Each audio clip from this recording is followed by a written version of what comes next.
Welcome, everyone. We have got a tremendous show today. Our guest, Mr. Colin Wilson, is an English author who has been called the philosopher of optimism. Even before I was born, he had laid the foundations for fresh paths of philosophical and psychological inquiry in the 21st century and prepared a paradigm for a renewed humanity. Like us, he's interested in the human mind and the possibility of human beings evolving to a higher stage. Colin has written dozens of books and hundreds of articles on a variety of subjects, particularly, but not limited to, philosophy, crime, literary criticism, fiction, and the occult. What distinguishes his work in every field is a single driving idea, namely the concept of the outsider and the place of such individuals within the context of these various fields.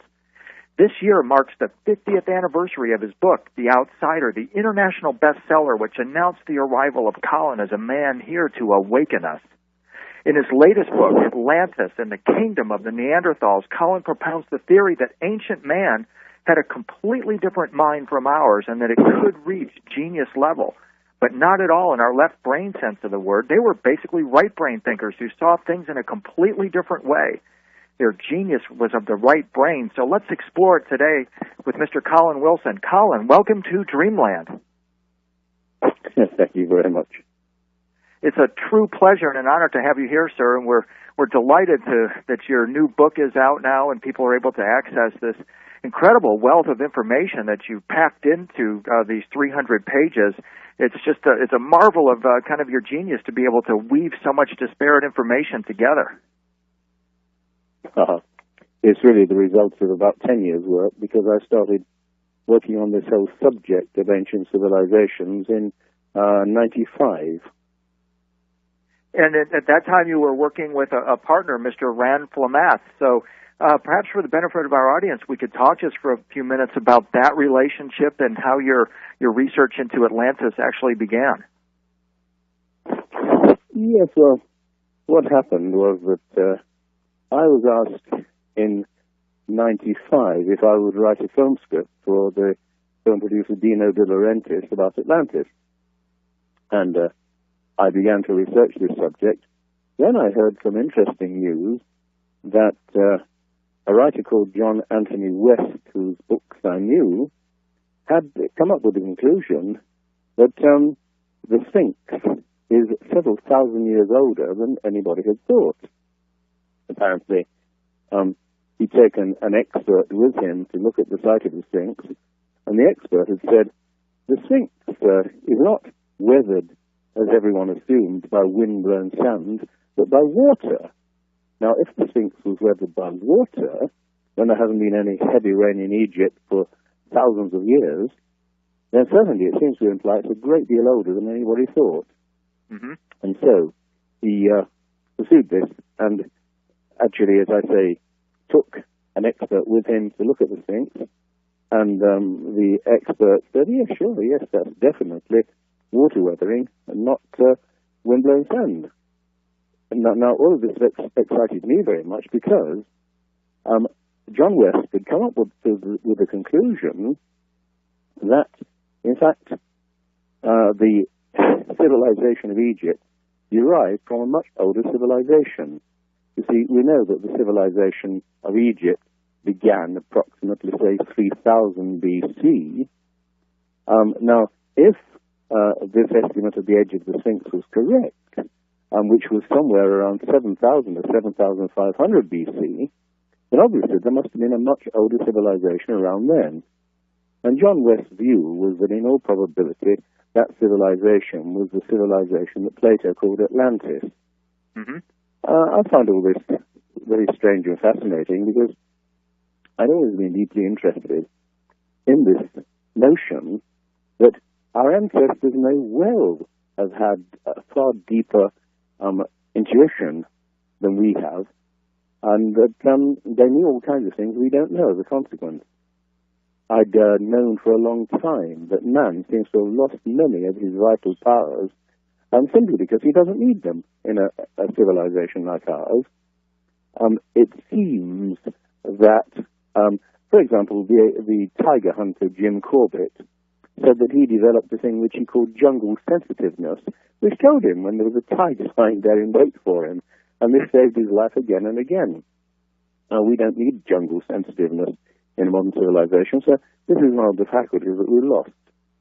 And my feeling that people a long time ago had quite a different way of approaching the universe from ourselves, in fact, basically, of course, a right brain way and not our left brain way, made an enormous difference.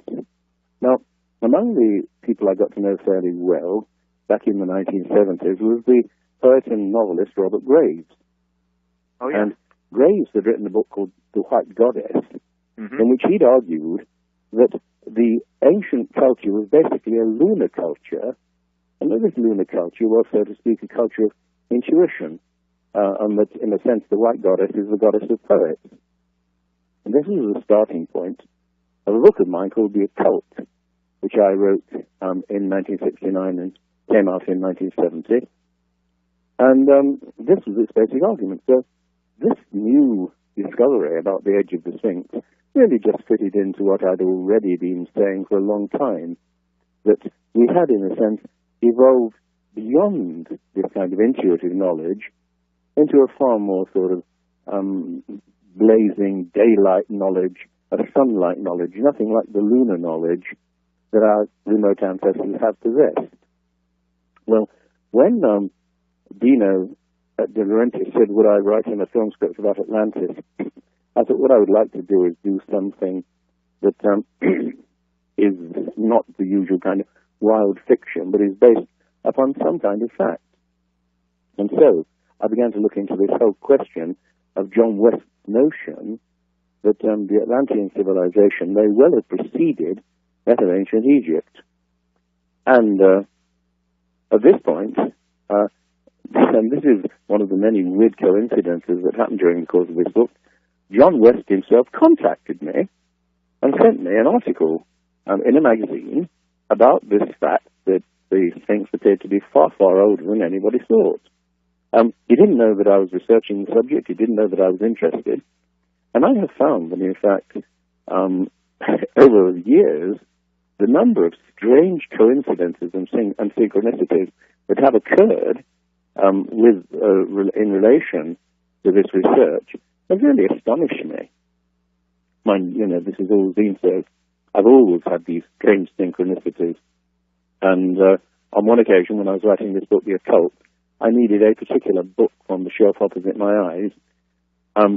Feeling sort of rather lazy and also not being sure where it was, I went and pulled the book off the shelf, and the correct book fell off the shelf at my feet, open at the right page. Exactly. And this is typical of the kind of odd synchronicities that have occurred over the years. And anyway, it seems, Colin, that this synchronicity, this idea of meaningful coincidence, I think that aligns well with this concept you described that Neanderthal man lived in sort of a group consciousness similar to a flock of birds or a school of fish. Could you elaborate on that? And I wonder, do you think synchronicity is one of the sort of hallmarks of this experience when we're connected with that form of consciousness? What I have found again and again is that when I'm in what you might call spiritually good health, synchronicities occur all the time. And when I'm feeling low, they don't occur. Now, I wouldn't assume that this kind of thing happened to Neanderthal man all the time, because what I do believe is that Neanderthal man is a far more intelligent being than we assume. The other day, it was announced that, in fact, they've started to map Neanderthal DNA, and they realized that there's only about a 5% difference between Neanderthal and our ancestors, Cro-Magnon man. Very little difference indeed. Whereas when I was young, I got H.G. Wells's Outline of History with a picture of Neanderthals in it, showing sort of horrible ape-like creatures with receding chins and great flat noses and so on. Now, this is quite clearly not so. They obviously possessed a fairly high degree of civilization.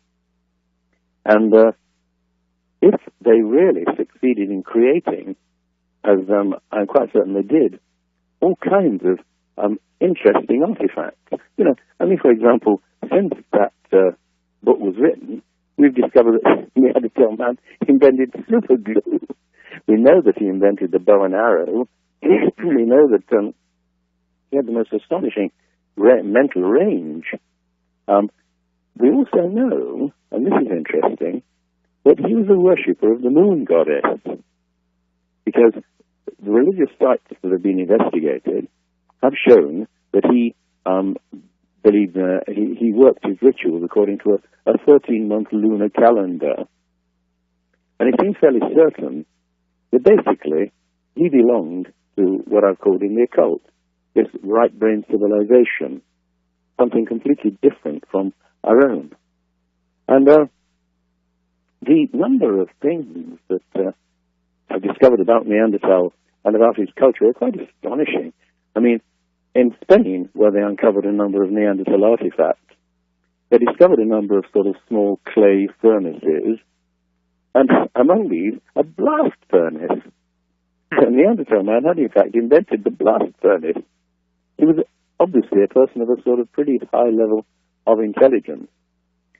Even the notion we seem to have that Neanderthal man did not possess the artistic talent of our ancestors, the kind of artistic talent that shows itself in the cave paintings of 35,000 years ago, turns out not to be true. They found a cave in South Africa, the Blombos Cave, in which they have found at the Neanderthal level certain artifacts which have been sort of a rock that has been smoothed out, and a curious geometrical kind of pattern on the rock. Now, apes don't do that kind of thing. The other thing that seems to me pretty certain is that Neanderthal man had a language he almost certainly spoke. And this is simply because we know that from the shape of the larynx, that his larynx, unlike that of most other animals, had dropped an enormous length of time ago, something like 250,000 years ago or more. It's worth mentioning, by the way, that one of the earliest artifacts of Neanderthal man is, in fact, about 250,000 years old. 250,000 years old. Colin, we need to take a quick break, and we'll return to that subject when we come back. This is William Henry. This is Dreamland. We'll be right back.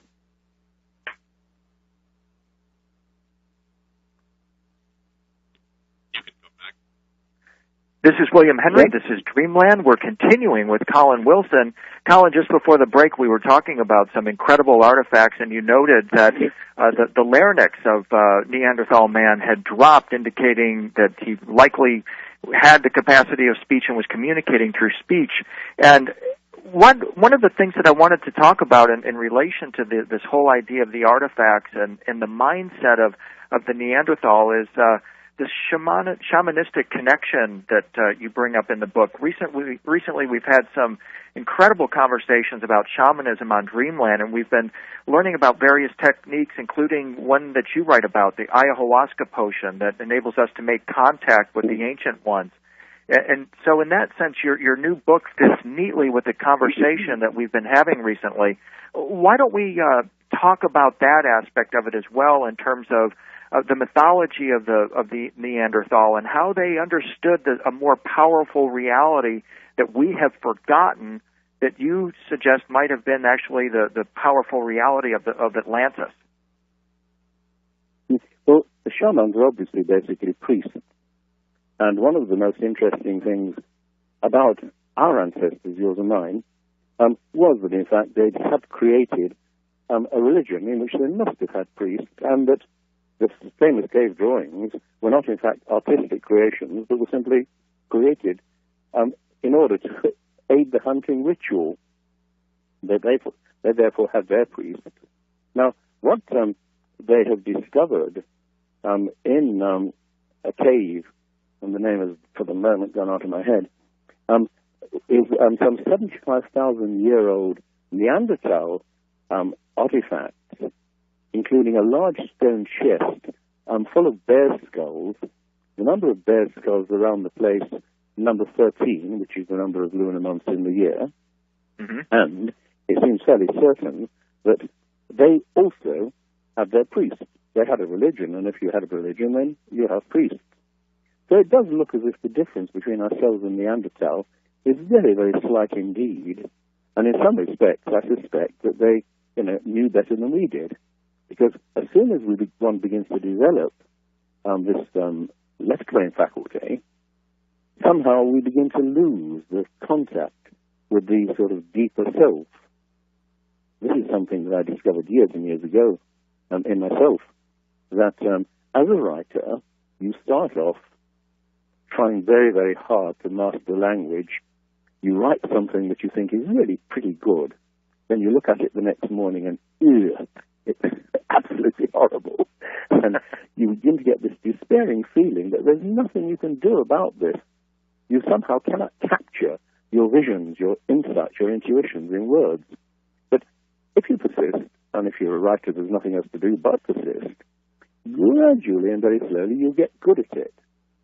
And what you begin to realize is that you contain two people inside you, one of whom has the intuitions, the sudden insights, and the other of whom somehow turns those insights and intuitions into words.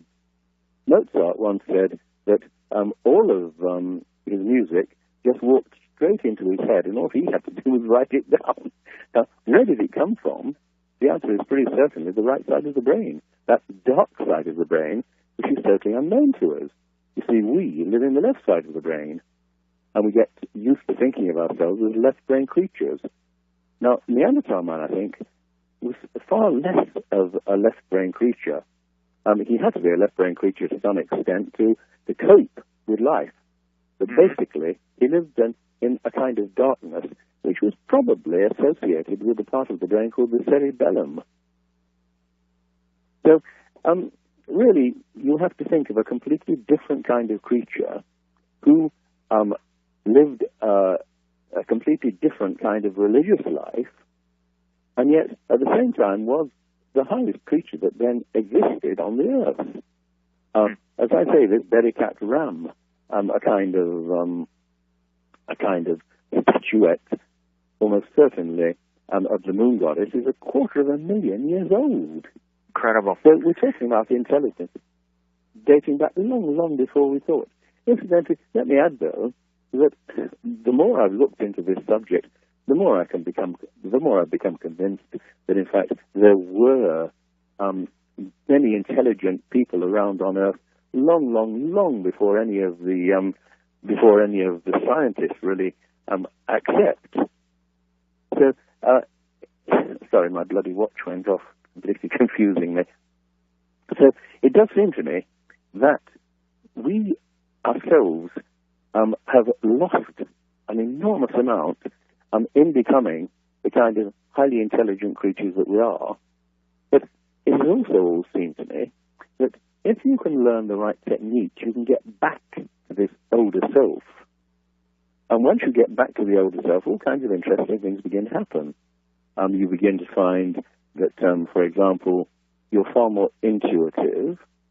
As I say, these rather weird coincidences tend to happen to you. You often feel, like Mozart, that ideas walk into your head, and almost as if you're a little more than a mouthpiece. Bernard Shaw once said that he felt he was no more than a stenographer writing down somebody else's instructions. Yeah, John Lennon said something similar. Who? I'm sorry, John Lennon said something similar about the Beatles songs, that he didn't feel like he wrote a lot of those songs. He just simply wrote them down. He transcribed them. How do you perceive then this Neanderthal type of consciousness? Would you align it with some of the work that you did on peak experiences, and would you go so far as to say that ecstasy was and joy and bliss was what their primary state of consciousness that they dwelled in, or was it more of a fear-based sort of existence, or was it perhaps somewhere in between? Certainly, the peak experience is of immense importance when you begin to think of these kind of things. You see, the thing I discovered when I started writing The Outsider 50 years ago is that I was living in a deeply pessimistic civilization that had come to take a sort of pretty low view of human nature. I mean, the most famous writer of this time was Samuel Beckett, whom they gave the Nobel Prize for telling us that life is totally meaningless. And this kind of thing has continued ever since then. Continued and gone downhill. Now, it seemed to me, even in those days, that there was something that I could do about this. Because what we're really talking about is free will, human freedom. And of course, it seemed to me that science, particularly Freudian psychology, had more or less abandoned this notion. And then what happened, as you say, is that Abraham Maslow, the American psychologist, contacted me and told me that he'd got very interested in studying healthy people instead of sick people. Because sick people talked about their sickness all the time, and healthy people didn't, so he wanted to find out about them. And when he studied healthy people, he quickly discovered something that no one had ever discovered before, and that is that the healthy people had with great frequency what Maslow called peak experiences, these bubbling experiences of sheer overwhelming happiness. But he also discovered another very interesting thing.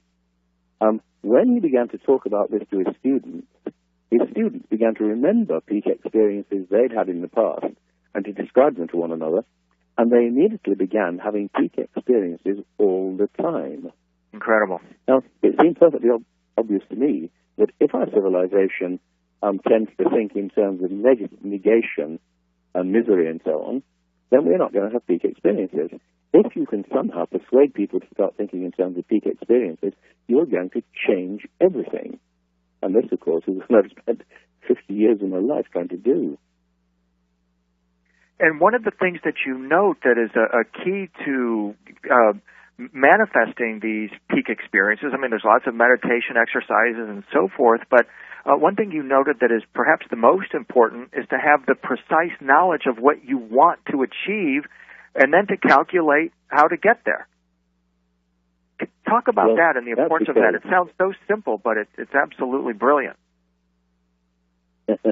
Well, that realization came to me when I was fairly young.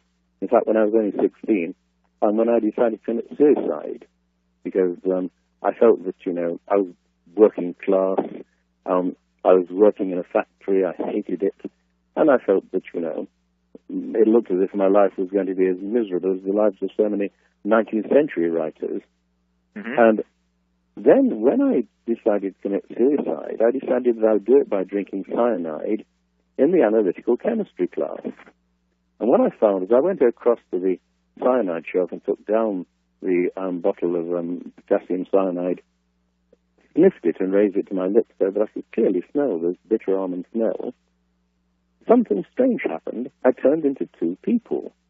Wow. One of them was this sort of bloody, silly little idiot called Colin Wilson, who was about to kill himself. And the other one was me, who was standing beside him, and who recognized that I didn't give a damn if he killed himself or not, because he seemed such a fool. But on the other hand, if he killed himself, he'd kill me too. And that definitely was not on. And I just corked up the bottle and put it back again. And for the next 2 or 3 days, experienced this bubbling, overwhelming feeling that everything was good. Now, this was really my introduction to the way that one can actually create peak experiences. The writer Graham Greene had done it by playing Russian roulette with his brother's revolver, pointing it at his head, spinning the chambers and pulling the trigger. When there was just a click, experiencing an overwhelming feeling of absolute sheer happiness and relief as he suddenly realized he was still alive. So it seemed to me you can create peak experiences. And when I said to Maslow that you couldn't, he didn't appear to have worked out a method of creating peak experiences, Maslow said, no, there's no way of actually creating the peak experience. They come when they want to and they go when they want to. And I said, but on the other hand, you have realized that when your students talk to one another about peak experiences, they have them all the time. So, in a certain sense, we have discovered the method of creating peak experiences, and the peak experiences, in turn, do tend to have a curious effect. For example, they make us physically healthier. They make us capable of all kinds of intuitive leaps. This is incredible. Yeah. When we come back, Colin, we're going to shift gears, if you wouldn't mind, and talk about, let's get back to some of the Atlantean artifacts, and we'll go further as well into the idea of the Neanderthal or Atlantean consciousness. This is William Henry. This is Dreamland. We'll be right back.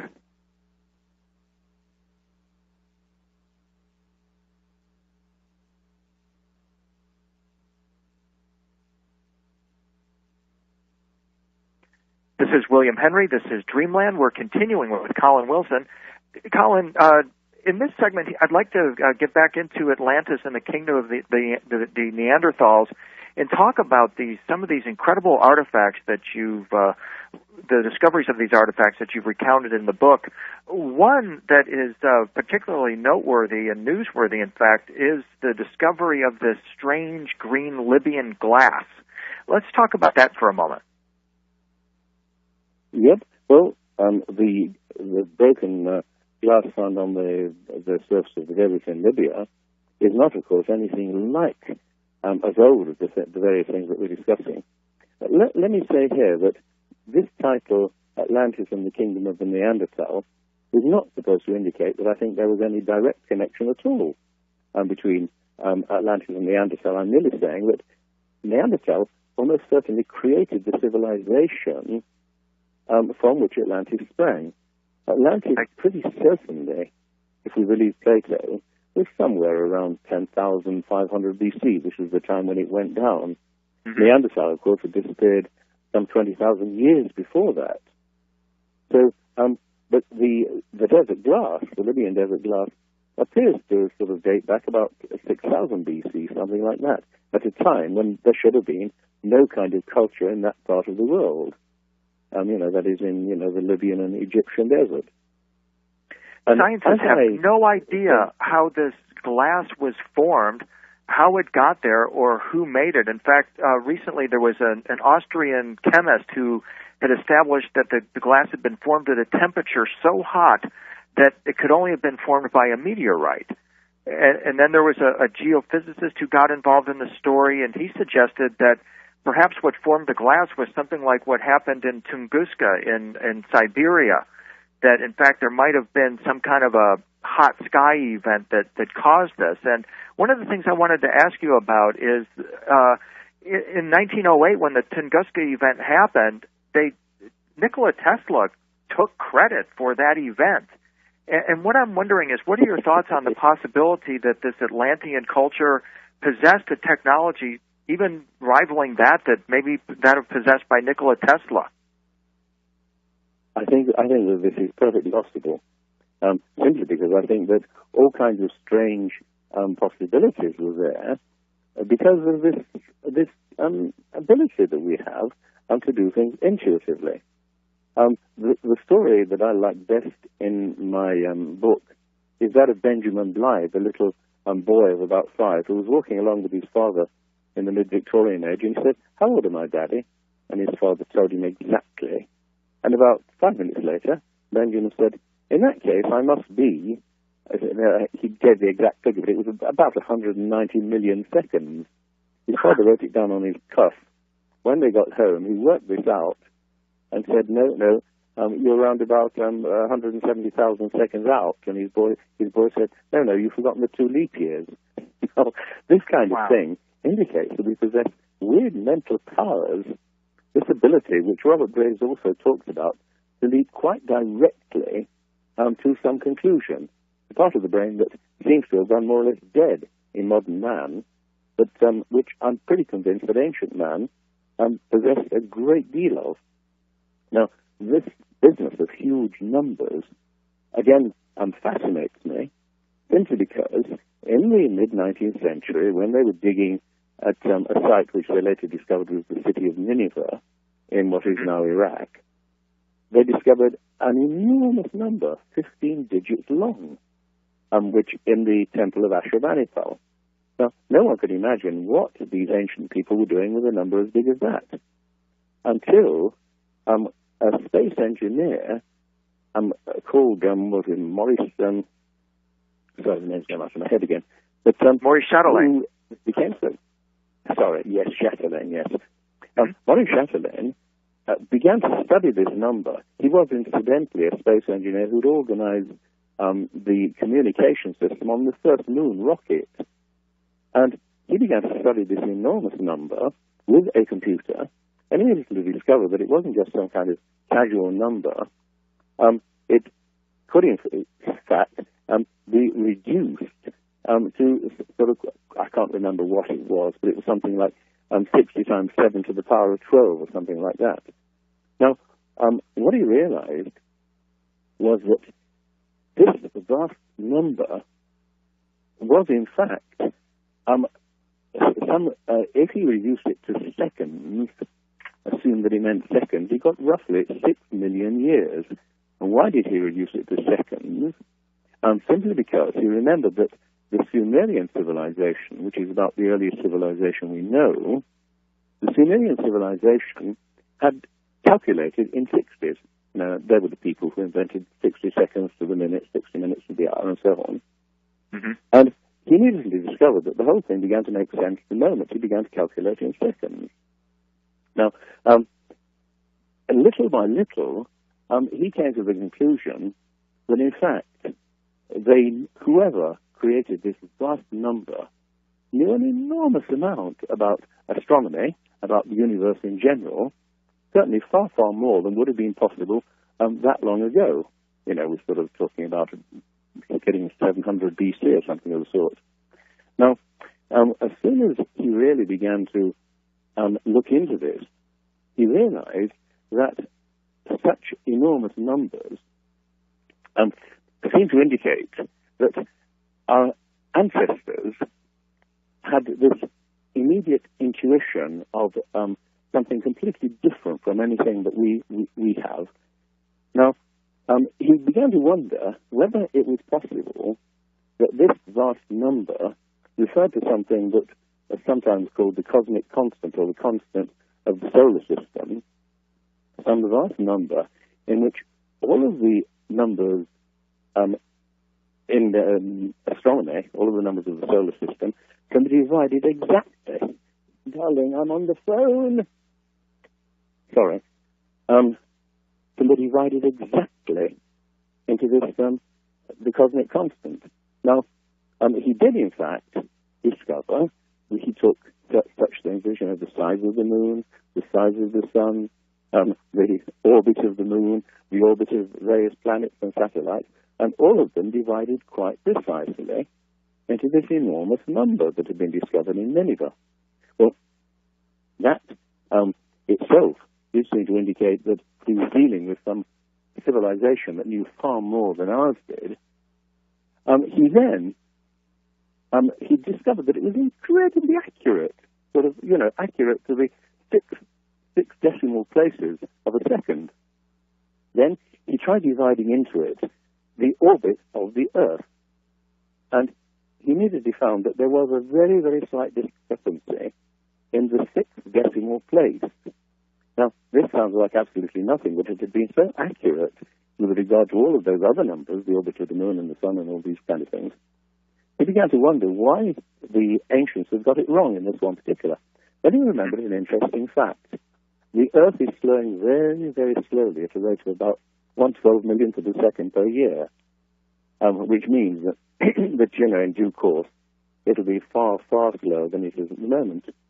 Now, he then, assuming that this Nineveh number had been calculated a long time earlier, worked out when it would have been completely accurate for these purposes. The answer was around 65,000 years ago. Wow.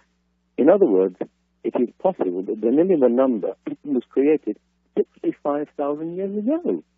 So there was someone around who was intelligent enough to do this kind of thing. Now, the number of similar strange coincidences I came across was so staggering that I realized that surely there must have been ancient civilizations long before the Sumerians. You see, for me, one of the most convincing arguments of all is the very simple fact that the Greeks had a measure which is called the stada, which was the length of a stadium, under about 10 or 11 stada, and through the mile.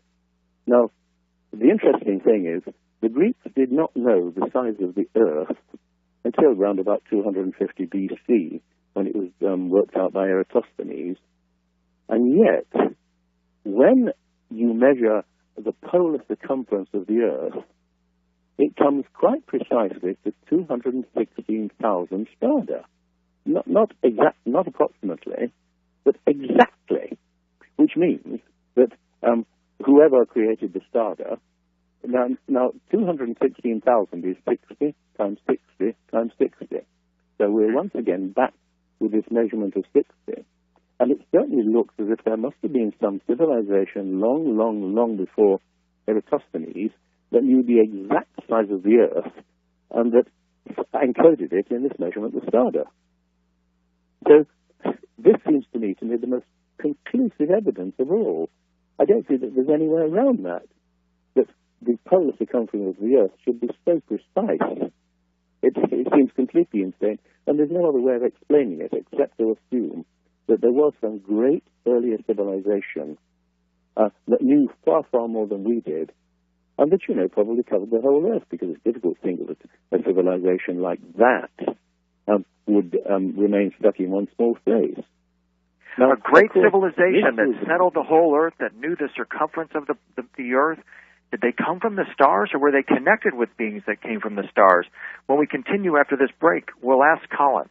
This is William Henry. This is Dreamland. We'll be right back.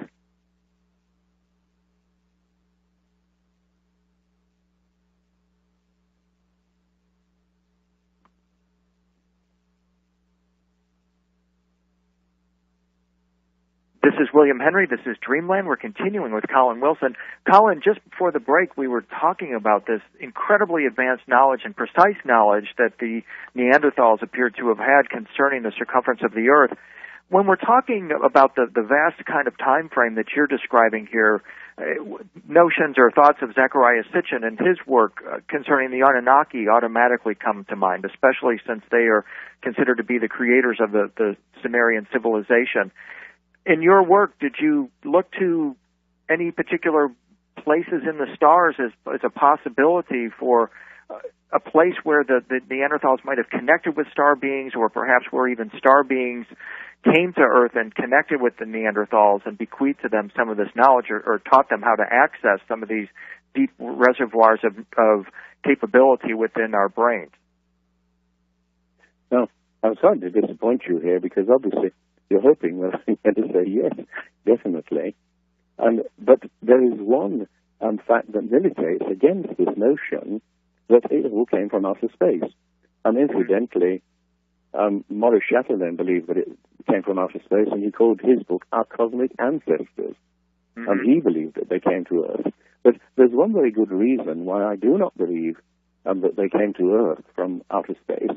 That is, one of the things that fascinated ancient man was the precession of the equinoxes, and the fact that, the slight wobble on the Earth's axis causes the Earth to change its relation to the stars that its axis is pointing towards over an enormously long period of time.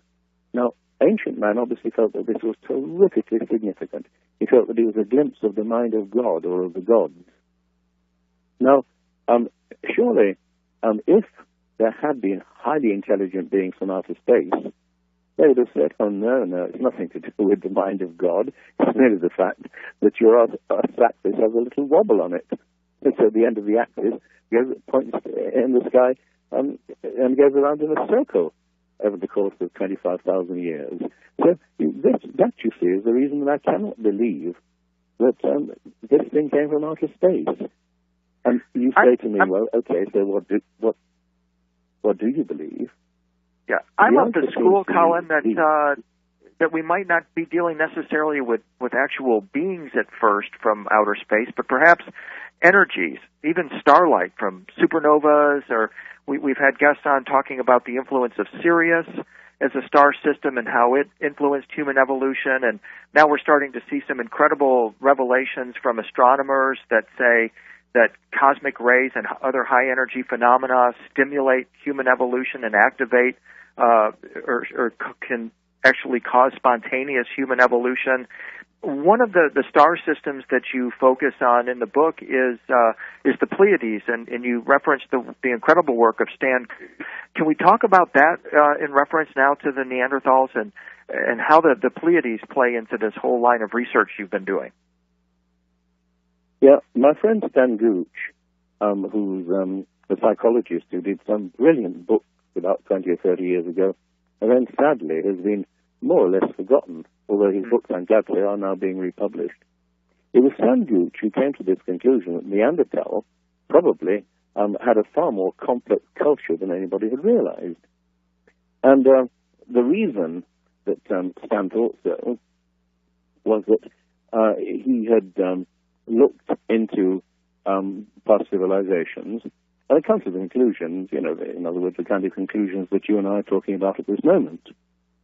Now, Stan spent an enormous length of time studying this whole thing and wrote an extraordinary book called Cities of Dreams, which is about the possibility that Neanderthal had a far more complex culture. Now, when I read Cities of Dreams, which came out in the late 1980s, my first thought was, what does he mean, Cities of Dreams? Civilization is a defense against the wildness of nature. How can dreams be a defense against the wildness of nature? And they rejected the whole idea. And so, as I reread his book 10 years later, I began to see that actually he was onto exactly the same thing that I'd been onto, that John West had been onto, that Graham Hancock had been onto, that there appears to be a far, far older civilization than we realize. At the end of this book, I even quote the nuclear physicist Frederick Soddy, saying in the first decade of the 20th century that there have probably been dozens of civilizations on this earth that have come and gone and that we have totally forgotten about. So this notion, which appears no modern scientist would dare to utter it, is in fact the notion, that I have always accepted, that human beings possess all kinds of strange powers, and that these strange powers probably, according to Stan Gooch, depend upon, Stan thinks that the root of these things lies in the cerebellum, an area of the brain that most people don't know very much about. I myself, I'm inclined to think that we're talking about the right brain, and what we're talking about here is a completely right brain culture. One of the things that you note in relation to Stan Gooch's work that I found so fascinating was that Neanderthal man appeared to be not only mining, but also manufacturing substances, rich, magical, spiritual substance out of red ochre. And one of the reasons I found that to be so fascinating is that it fits in the timeline of Sitchin's analysis of the Anunnaki and their influence on what we would think of as Neanderthal man. And one of the interesting things that we learn is that researchers at the University of Texas have actually discovered skulls at a Neolithic site in Jordan where they found this ground red ochre in a type of a crayon that was rubbed over the cranium. And what these University of Texas researchers said is that this enabled these Neolithic men to communicate directly with the Anunnaki, who they thought of as the gods of the underworld.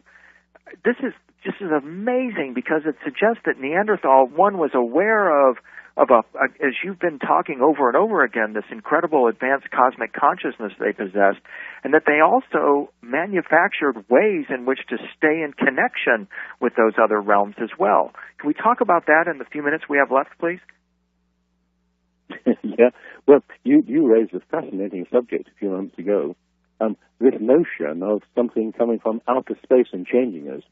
H.G. Wells once wrote a book called Star Begotten, in which he suggested something of the sort, that what we're talking about may, in fact, come from outer space and change human beings. Now, in fact, Cygnus, the constellation of Cygnus, appears to be, we now know, the source of some extraordinary cosmic rays, which have been shooting all over the universe. There was a terrific outburst of these, we now know, because of the influence they've had upon various elements like beryllium, 40,000 years ago. And this went on occurring for about 1,500 years. And it seems very probable that these tremendous bursts occurred again and again. Now, Crick, who was the man who discovered DNA, and who is basically, was basically, very much a kind of hard-headed materialist, nevertheless has said in one of his books that he feels that maybe there is, in fact, some higher type of being elsewhere in the universe, which is capable of looking after us, so to speak, which is doing something to us. And it's that kind of thing that fascinates me. In The Occult, my first book, I talked about a man called David Foster, who was a cybernetician. And what David Foster said was that when he looks as a cybernetician at nature, let's say a simple thing like an acorn, he can immediately see that the acorn is a program for an oak tree, seems to have been created in the same kind of way as those funny little plastic biscuits that we used to have in those very early days of washing machines. You took it out and it had little programs carved along the edge, and you shoved it in one way or the other according to whether you wanted to wash wools or cottons or whatever. Now, what David said was that as a cybernetician, one of the most basic rules he realized when he was trying to design cybernetic systems for people was that you needed a far higher energy for designing whatever you were trying to design. So, for example, you can only drive a car because your mind works a lot faster than the engine of a car. Otherwise, you'd crash. Mm-hmm. Now, what David said was that the evidence of life and of DNA and so on was that he appeared to have been programmed by some much, much higher energies. And he said all that he could think of was cosmic rays. Now, this was back in rather something like 1958 that he'd realized this, that they appear to be being programmed by something which is coming from outer space. So what we're talking about is some slow evolution of human beings, and I believe by some kind of plan, some kind of scheme. I think indeed that there is what you might call intelligent design, and the intelligence is not ours, it's out there, maybe in the Cygnus constellation. Yeah, we're talking about an intelligence that has the ability to utilize, to actually harness the power of black holes, to even take dead stars, pulsars, and make a pulsar trail through the galaxies. It's absolutely phenomenal when we think about what we're actually a part of and connected to. Colin, we just have a moment left here, and before we go, I want to thank you very much for sharing this time with us and offering us this opportunity to talk with you today. It's been a really wonderful conversation. In the few moments that we have left, can we talk again about how we can create those peak experiences in our lives? And can you give us some inspiration for the times to come? As you know, we're in a tremendous time of change here and transformation. Can you give us the bottom line thoughts here on how we can best orient ourselves to take maximum positive advantage of what is happening in our world right now? Well, briefly, I was inclined to believe, like Maslow, that it's very difficult to achieve peak experiences simply using your own will, until I had a rather interesting experience. This was in 1979. I was stuck at a farm overnight where I'd been to lecture to a group of people by deep snow. When I managed to get out of the farm the following day, I was forced to drive down the road extremely slowly because the narrow country lanes were deep in snow, and I knew that if I wasn't very careful, I'd end in the ditch and probably spend the night there. So I just concentrated and concentrated and concentrated as I drove along. And I concentrated for something like 30 miles until finally I came out onto a big main road which had been churned up by the wheels of vehicles. Now, when I relaxed, I suddenly realized an interesting thing. I pushed up my mental energies to a level that I'd never achieved before, and so that all the way home, I found myself bubbling with a strange kind of interest in everything. As I passed things like telegraph poles, I wanted to look over my shoulder and see more of them, as if there was something deeply interesting about everything. Of course, what was happening to me was, in a way, what happened to Aldous Huxley when he took mescaline. Everything suddenly becomes fascinating, and you realize that there are enormous curtains in front of our eyes. So it can be done, and the master Itku recognized the answer when a workman asked him to write something on his slab, and what he wrote on it was attention. And the workman said, "Oh, come on, that's not very interesting. Can't you write something else?" So Itku wrote, attention, attention. And the workman said, "What does attention mean?"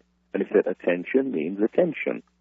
Now, what Itku hadn't said was that the attention needs to be totally concentrated.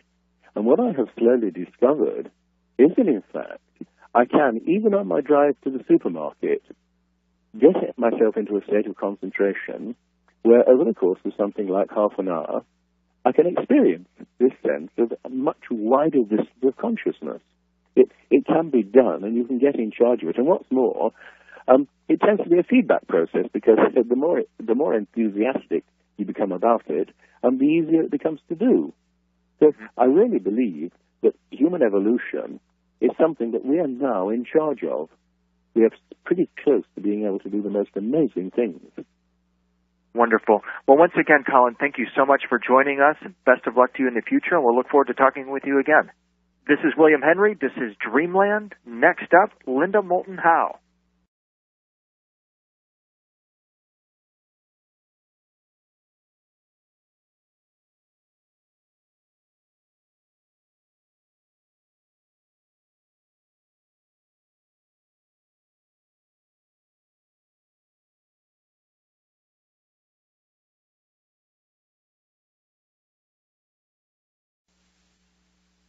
You're about to experience something you just can't get elsewhere. Emmy Award-winning science reporter Linda Moulton Howe reporting on the absolute leading edge of science, discovery, and the true mysteries of the unknown. Don't miss her website, earthfiles.com, the one science website that tells you the secrets the others dare not and gives you the facts they will not. earthfiles.com. This week, she's reporting on top trends for 2007. Here she is from Albuquerque, Linda Moulton Howe. Thanks, Whitley. As 2006 comes to an end, the Trends Research Institute in Rhinebeck, New York, has released its list of top trends for 2007. The editor and publisher of the Trends Journal is Gerald Celente. USA Today, CNBC, and other news media call Celente one of the best trend analyzers in the business. His annual trend lists have accurately forecast several American and world events. For example, in his 1997 book, Trends 2000, Gerald Celente warned that the Soviet black market could literally blow up in the world's face if Russian-made suitcase nukes were sold to terrorists. He also predicted the 1998 financial collapse in Southeast Asia that caused great turmoil in the United States and global markets. Before the American military attacked, Celente warned that a move into Iraq could be disastrous. He also saw the danger in growing third world populations where animals and people live closely together, setting up conditions where new viruses and bacteria can emerge and cause pandemics like the 1918 swine flu. Soon after that trend warning, millions of chickens in Hong Kong had to be slaughtered to prevent the new and lethal H5N1 avian virus from spreading in poultry.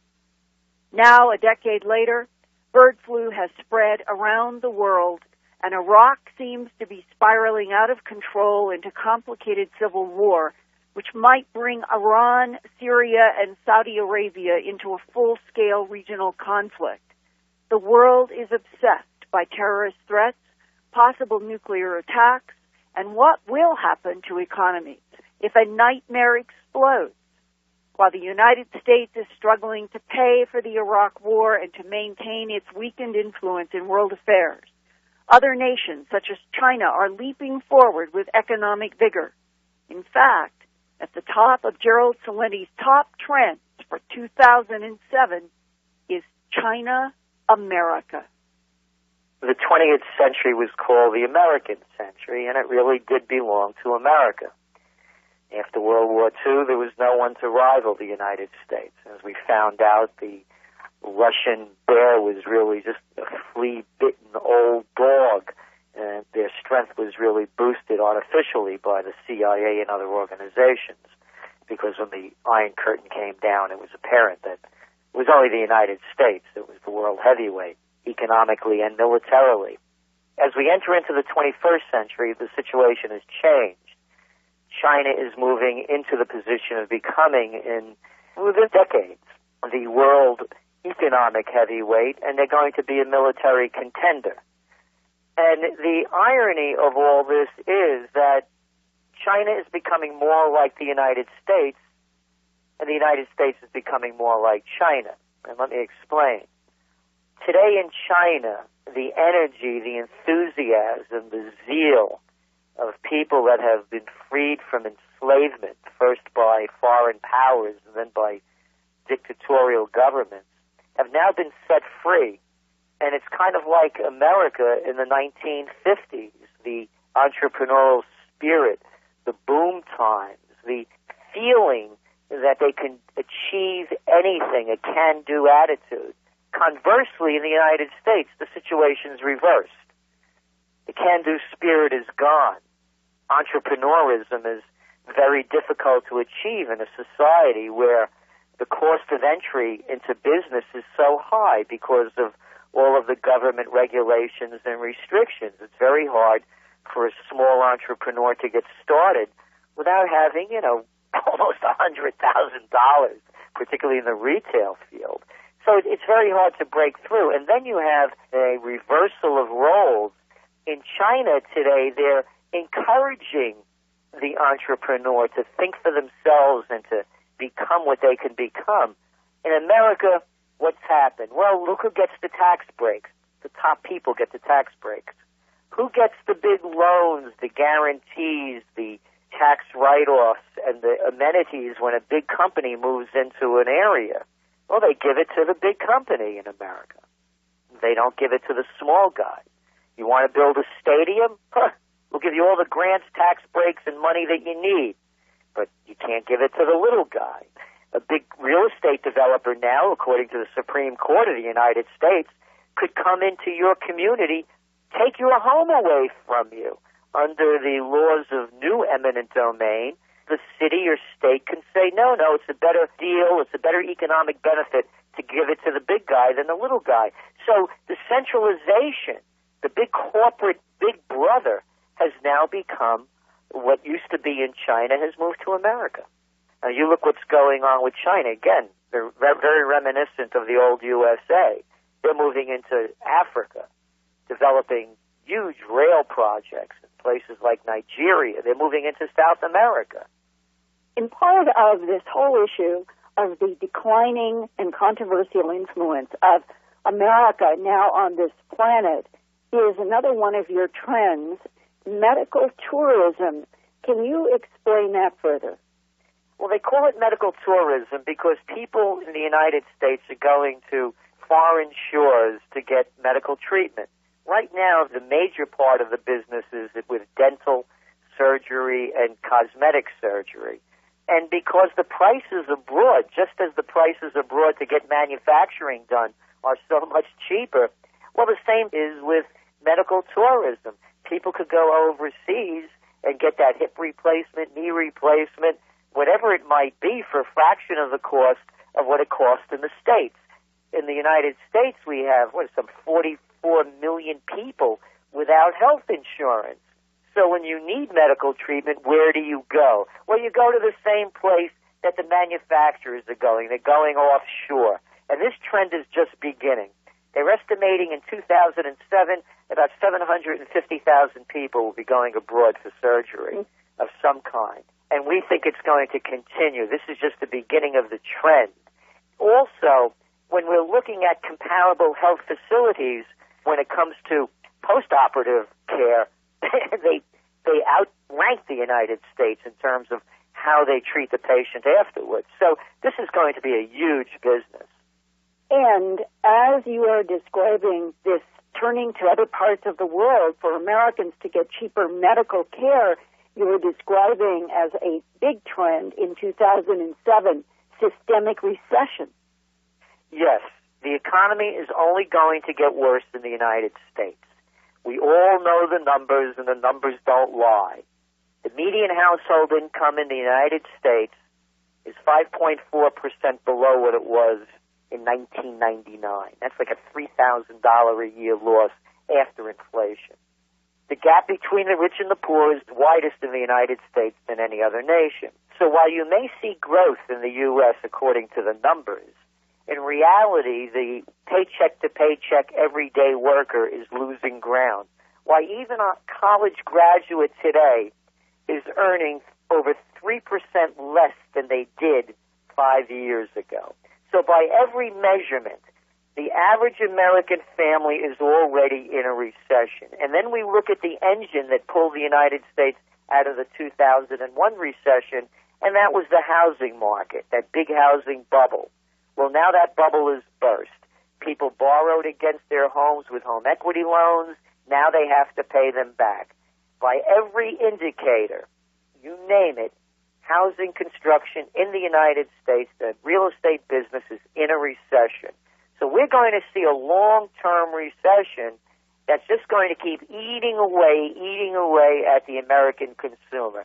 You talk to the average person, they're in recession. They're borrowing money just to pay off their debt.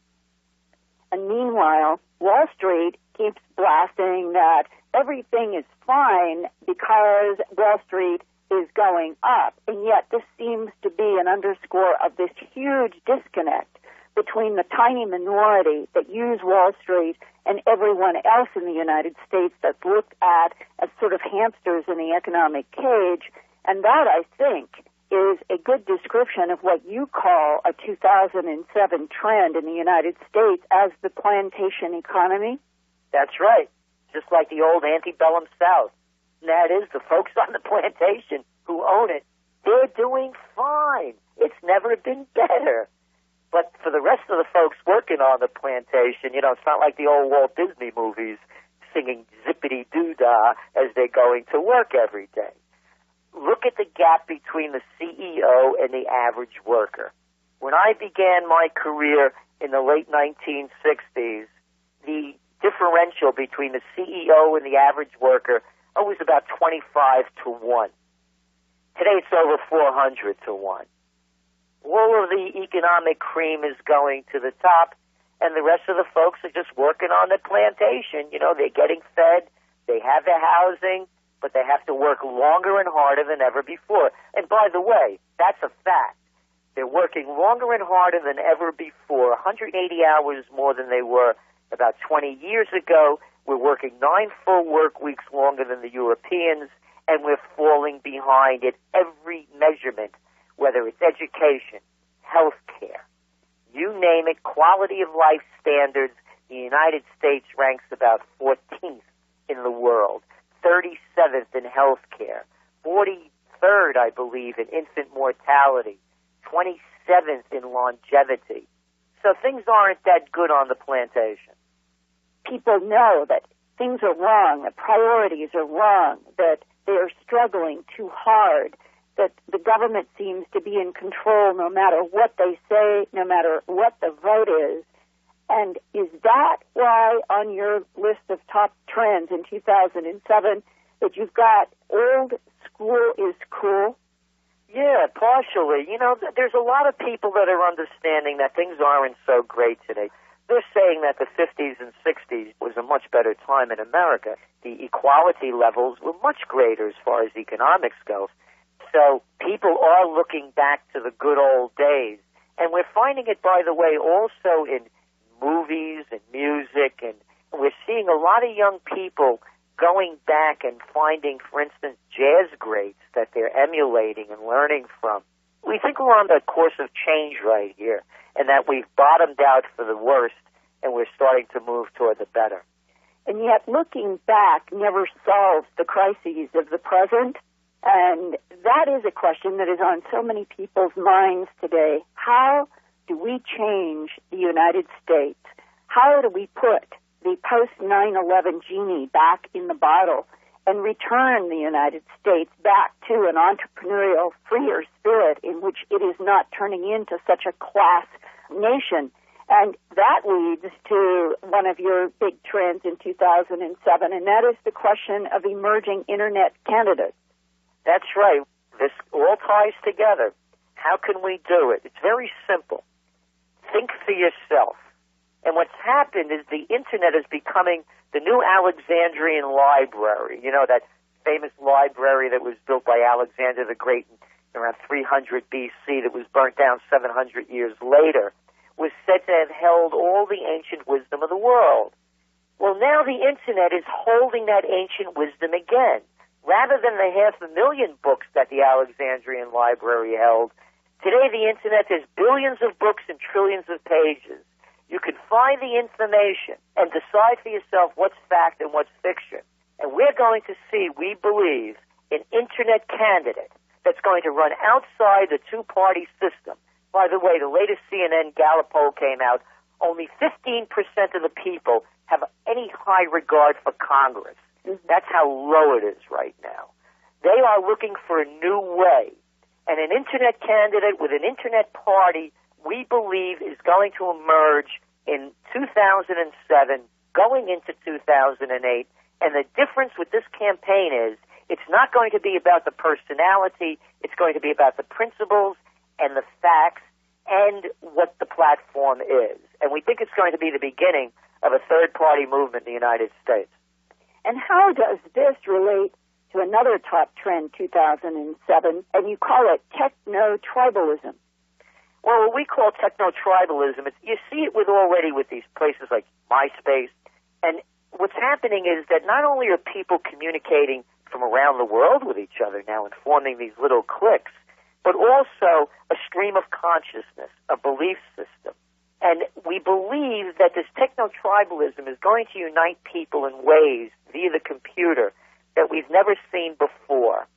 And they're going to have a very strong voice in organizing and bringing people together to bring changes that they want. They're going to be able to ally a lot of forces. And we have to put the whole Internet into perspective. When I wrote Trends 2000, it came out in 1997, words like portal and e-commerce didn't exist. When you go back into the end of the 20th century, it was only like 17% of the people had Internet access. This trend is just being born. The Internet is going to, as long as it's free and as long as it's not controlled by the government, we don't know what's going to happen in the future. We're going to see a people's revolution that won't be able to be stopped. And we think techno-tribalism is the foundation of that.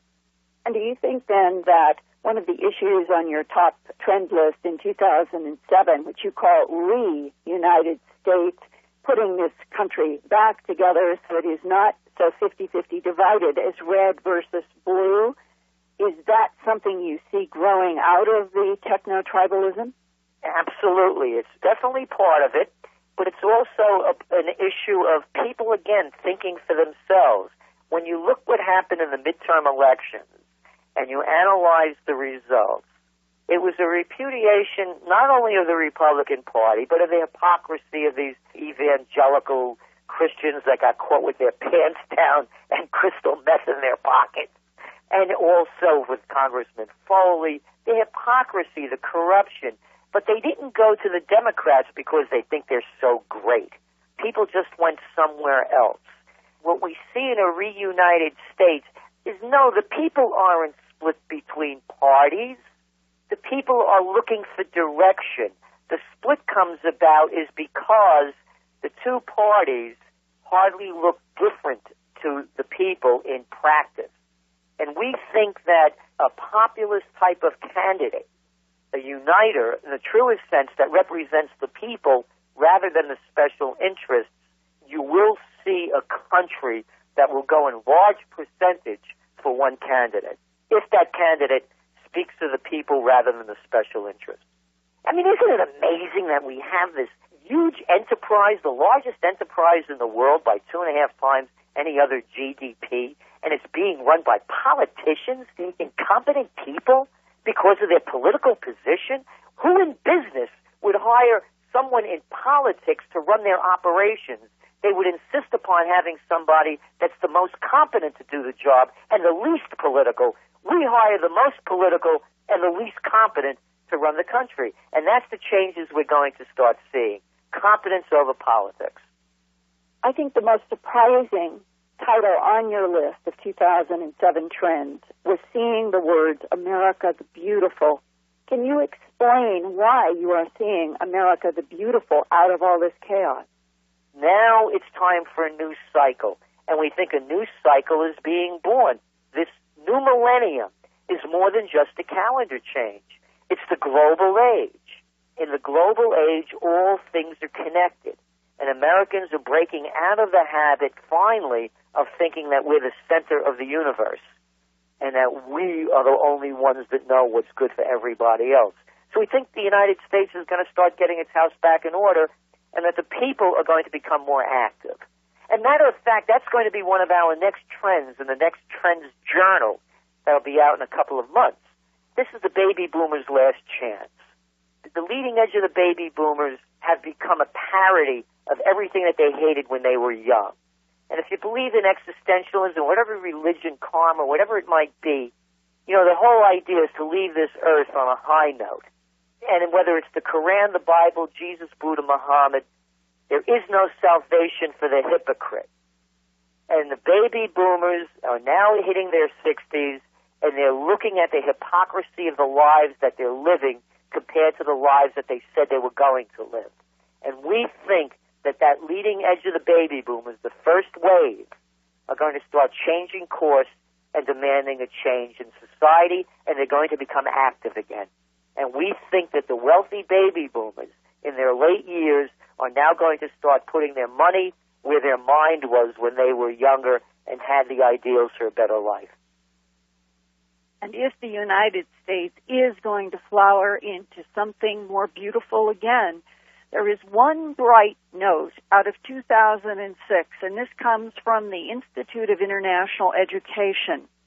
For the first time since 9/11, the number of new foreign students coming to the United States grew. And where were the most foreign students coming from? China and India. So, Whitley, it feels like we are in such turmoil that nothing beautiful could evolve anymore. But maybe Gerald Celente and the Trends Journal are right about seeing a turnaround in the spirit of this country, both fighting for the individual again and fighting for a new kind of spirit in government. Well, let's hope so. Linda, of course, as the population ages, people tend to cling to things and to be more resistant to change. So I wonder if he is right. We'll have to see in the future, I guess. Linda, it's been great having you on the show, and we'll talk again next week, I'm sure. You see, we know that the civilization of Egypt began approximately, say, 3000 BC. Now, if this estimate of the age of the Sphinx was correct, which was somewhere around 7000 or 7500 BC, then obviously there must have been a much older civilization around then. And John West's view was that in all probability that civilization was the civilization that Plato called Atlantis. Mm-hmm. I find all this very strange and fascinating because I'd always been deeply interested in this notion that our ancestors may well have had a far deeper intuition than we have, and that they knew all kinds of things we don't know as a consequence. I'd known for a long time that man seems to have lost many of his vital powers, simply because he doesn't need them in a civilization like ours. It seems that, for example, the tiger hunter Jim Corbett said that he developed a thing which he called jungle sensitiveness, which told him when there was a tiger lying there in wait for him, and this saved his life again and again. We don't need jungle sensitiveness in modern civilization, so this is one of the faculties that we lost. And my feeling that people a long time ago had quite a different way of approaching the universe from ourselves, in fact, basically, of course, a right brain way and not our left brain way, made an enormous difference. Now, among the people I got to know fairly well back in the 1970s was the poet and novelist Robert Graves. Oh, yeah. And Graves had written a book called The White Goddess, in which he'd argued in relation to this research that really astonished me. Mind, this has always been so. I've always had these strange synchronicities. And on one occasion, when I was writing this book, The Occult, I needed a particular book from the shelf opposite my eyes, feeling sort of rather lazy and also not being sure where it was, I went and pulled a book off the shelf, and the correct book fell off the shelf at my feet, open at the right page. Exactly. And this is typical of the kind of odd synchronicities that have occurred over the years.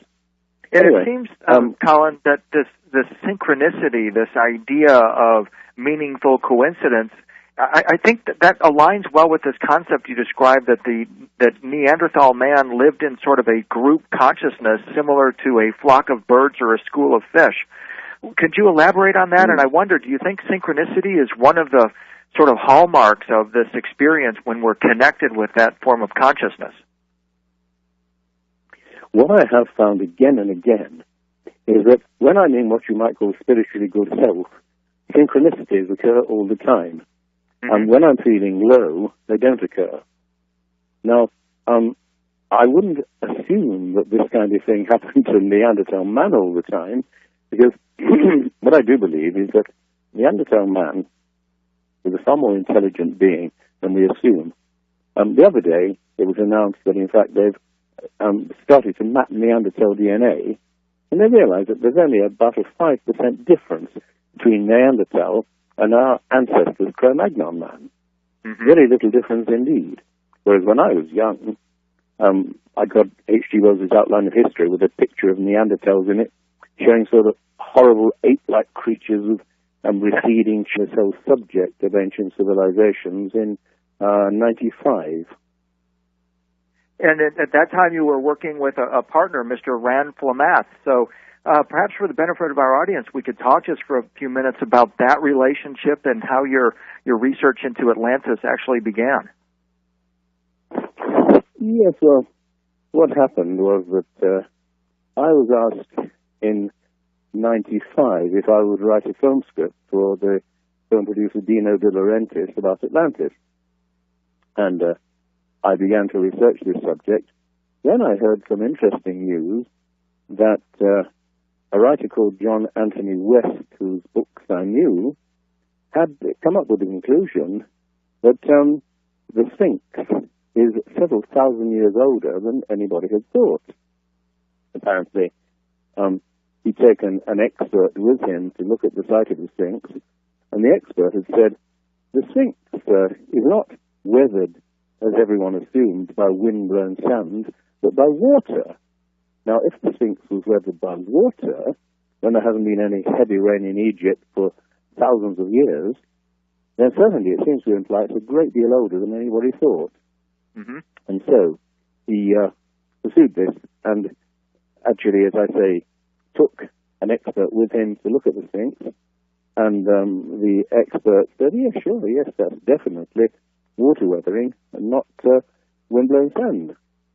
And now all of this excited me very much because John West had come up with the conclusion that, in fact, the civilization of Egypt derived from a much older civilization. Welcome, everyone. We have got a tremendous show today.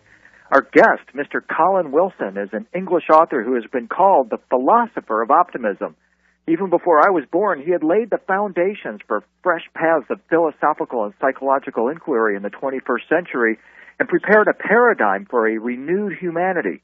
Like us, he's interested in the human mind and the possibility of human beings evolving to a higher stage. Colin has written dozens of books and hundreds of articles on a variety of subjects, particularly, but not limited to, philosophy, crime, literary criticism, fiction, and the occult. What distinguishes his work in every field is a single driving idea, namely the concept of the outsider and the place of such individuals within the context of these various fields. This year marks the 50th anniversary of his book, The Outsider, the international bestseller which announced the arrival of Colin as a man here to awaken us. In his latest book, Atlantis and the Kingdom of the Neanderthals, Colin propounds the theory that ancient man had a completely different mind from ours and that it could reach genius level, but not at all in our left brain sense of the word. They were basically right brain thinkers who saw things in a completely different way. Their genius was of the right brain. So let's explore it today with Mr. Colin Wilson. Colin, welcome to Dreamland. Thank you very much. it's a true pleasure and an honor to have you here, sir, and we're delighted that your new book is out now and people are able to access this incredible wealth of information that you packed into these 300 pages. It's just it's a marvel of kind of your genius to be able to weave so much disparate information together. It's really the result of about 10 years' work, because I started working on that. The ancient culture was basically a lunar culture, and this lunar culture was, so to speak, a culture of intuition, and that, in a sense, the white goddess is the goddess of poets. And this was the starting point of a book of mine called The Occult, which I wrote in 1969 and came out in 1970. And this was its basic argument. So this new discovery about the age of the Sphinx really just fitted into what I'd already been saying for a long time, that we had, in a sense, evolved beyond this kind of intuitive knowledge into a far more sort of blazing daylight knowledge, a sunlight knowledge, nothing like the lunar knowledge that our remote ancestors have possessed. Well, when Dino De Laurentiis said, would I write him a film script about Atlantis, I thought what I would like to do is do something that is not the usual kind of wild fiction, but is based upon some kind of fact. And so I began to look into this whole question of John West's notion that the Atlantean civilization may well have preceded that of ancient Egypt.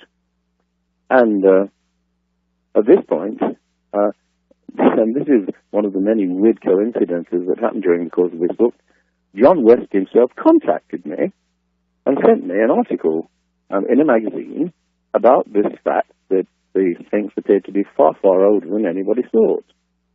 He didn't know that I was researching the subject. He didn't know that I was interested. And I have found that, in fact, over the years, the number of strange coincidences and synchronicities that have occurred with